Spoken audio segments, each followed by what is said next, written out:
అండి. Good morning. S Vinod Kumar గారు, ఇప్పటి వరకు జరిగిన తెలంగాణ అసెంబ్లీ సమావేశాల్లో మీ ఒపీనియన్ ఏంటి? ఎంతవరకు వచ్చింది? ఇప్పుడు ఇవన్నీ చూస్తుంటే కూడా ఒక రకంగా డైలాగ్ వార్స్ ఇవన్నీ కనిపిస్తున్నాయి. సరే, ఇవన్నీ విషయాలు ఒక ఎత్తు అయితే కూడా ఏంటి ఇప్పుడు సీఎం రేవంత్ రెడ్డి కమెంట్స్ అసెంబ్లీకి ఇది ఆమోదయోగ్యమా? ఏంటి మీ అభిప్రాయం ఏంటి దీనిపైన? ఇప్పుడు డైవర్ట్ పాలిటిక్స్ అనేది అన్ని ఖచ్చితంగా ప్రతి పొలిటికల్ పార్టీ అమలు చేస్తే అమ్మా. డైవర్ట్ పాలిటిక్స్ లో భాగంగానే మనం చూడాలి డైలాగ్ వార్లని. అంతేగాని వీళ్ళకెవరికి కూడా నిజంగా చిత్తశుద్ధి ప్రజల పట్ల ఉన్నది అనడానికి మనకు కనబడట్లేదు.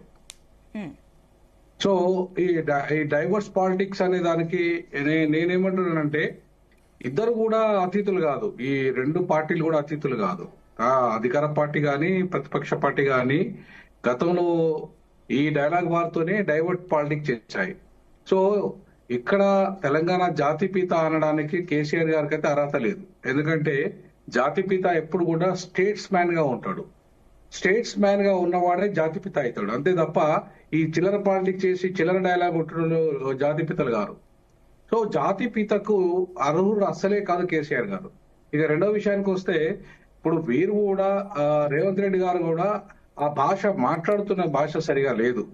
ఆ భాష ఎట్లా ఉందంటే ఆ పూర్వం బొగ్గులు మాట్లాడే భాష లాగా ఉంది. ఆ భాష కరెక్ట్ కాదు. ఒక ముఖ్యమంత్రి స్థాయి వ్యక్తి ఆ రకమైన భాష మాట్లాడడం అనే దాన్ని నేనైతే స్వాగతించను. ఎందుకంటే ఇప్పుడు పార్లమెంటరీ మీ వీడియో ఆఫ్ లో ఉందండి, ఒకసారి చూసుకోండి. ఎస్, మాట్లాడండి. సరే నేను ఒకసారి చెక్ చేస్తామా, చెక్ చేసి చెప్పండి వినోద్ కుమార్ గారు. అయితే ఇప్పుడు నేనేమంటున్నా అంటే అమ్మా, ఈ విషయాలు ఏంటంటే నాకు స్పష్టంగా నేను గమనిస్తుంది ఏంటంటే, తెలంగాణ సమాజం ఈ రకమైన భాషను కోరుకోలేదు. తెలంగాణ సమాజం అంతా కూడా ఇవాళ ఒక మోడల్ తెలంగాణను ఇవ్వాలనుకుంటున్నాం. గుజరాత్ కంటే కూడా అద్భుతమైన మోడల్ ఇవ్వాలనుకున్నప్పుడు భాష కూడా ఒక మోడల్ గానే ఉండాలి.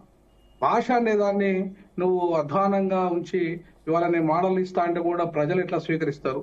ప్రజలు కూడా ఏమనుకుంటున్నారంటే తెలంగాణ భాష ఈ రకమైన భాష ఉండదు. తెలంగాణలో గ్రామాలలో మాట్లాడుకునే భాష ఈ వ్యంగ్యంగా ఉండే విధానాలు వేరే ఉంటాయి.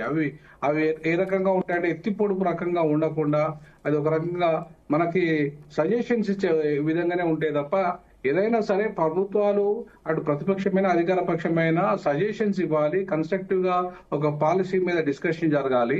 ఆ పాలసీని ఎట్లా సొల్యూషన్ ఇవ్వాలి, ఏ రకమైన అప్పులు ఎట్లా తీర్చే విధంగా ఉండాలి, ఏ రకమైన సొల్యూషన్స్ ఉన్నాయి, ఇప్పుడున్న ప్రస్తుతం ఆర్టిఫిషియల్ ఇంటెలిజెన్స్ ఈ యుగంలో మనం ఏ రకంగా ముందుకు పోతే సక్సెస్ అవుతాము, వస్తున్న జనరేషన్స్ కి కొత్త తరానికి ఉద్యోగ అవకాశాలు ఉపాధి అవకాశాలు ఇవ్వగలుగుతాము.